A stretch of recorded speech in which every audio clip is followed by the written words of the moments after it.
নমস্কার, ঘরকন্যা ডায়েরির আরেকটি নতুন পর্বে সকলকে স্বাগত জানাচ্ছি। আমি আজকে সকালবেলা রান্না করার জন্য এখানে নিয়েছি গাটি কচু আর আলু সিদ্ধ করে খোসা ছাড়িয়ে নিয়েছি, সাথে লবণ আর হলুদ দিয়ে দিয়েছি। কড়াইয়ে জিরে ফোড়ন দিয়েছি, তার ভিতরে এখন এটা দিয়ে দেবো। এবার এটাকে ভালো করে নেড়ে চেড়ে মিশিয়ে নেব।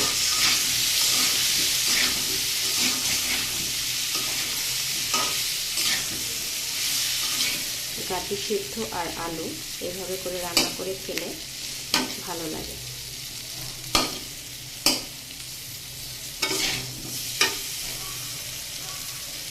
আর এইদিকে আমি লাল শাক ভাজি করেছি, আর এদিকে তরকারি হচ্ছে। এটাকে একটু ভালো করে ভেজে নেবে, তারপরে জল দিয়ে দেবে।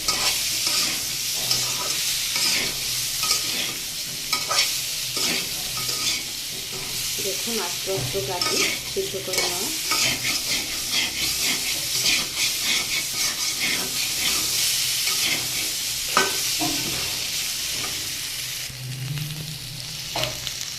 আমার এই রান্নাগুলো কম মশলা, তেল কম আর ঝালও কম দিয়ে রান্না। যারা যারা এরকম ঝাল মশলা তেল অতিরিক্ত খেতে পারেন না, কম মশলায় রান্না পছন্দ করেন, তাদেরই কেবল এই রান্নাগুলো ভালো লাগবে আশা করি।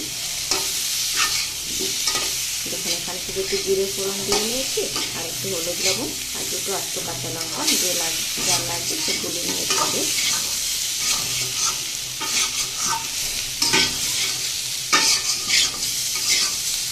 সকালবেলা এরকম লাল শাক ভাজি আর এদিকে গাটি কচু আলু দিয়ে তরকারি।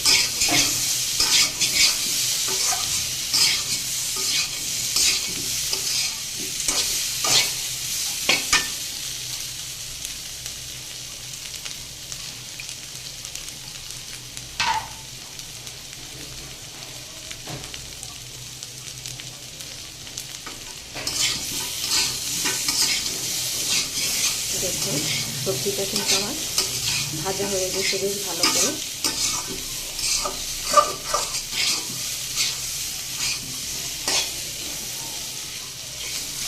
এবারে এটাতে যে লবণ হলুদ লেগেছিল এটাতে জল দিয়ে দিচ্ছি।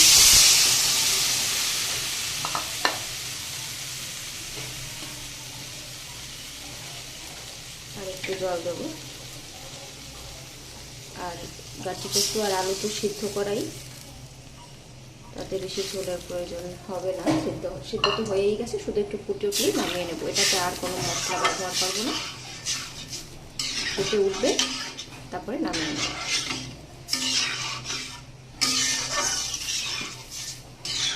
লবণ হলুদ সবই দেওয়া আছে, এখন শুধু ঢাকা দিয়ে দেবো। ফুটে ওঠা পর্যন্ত অপেক্ষা করবো, তারপরে নামিয়ে নেব। আর দেখুন আমার ঝোল রান্না কিন্তু কমপ্লিট, গাটি কচু আলু দিয়ে পাতলা ঝোল।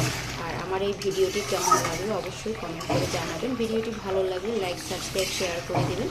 সকলের জন্য রইল শুভকামনা। আর আপনারা এরকম ঝোল রান্না করে খাবেন গাটি কচু আলু দিয়ে, বেশ ভালো লাগবে।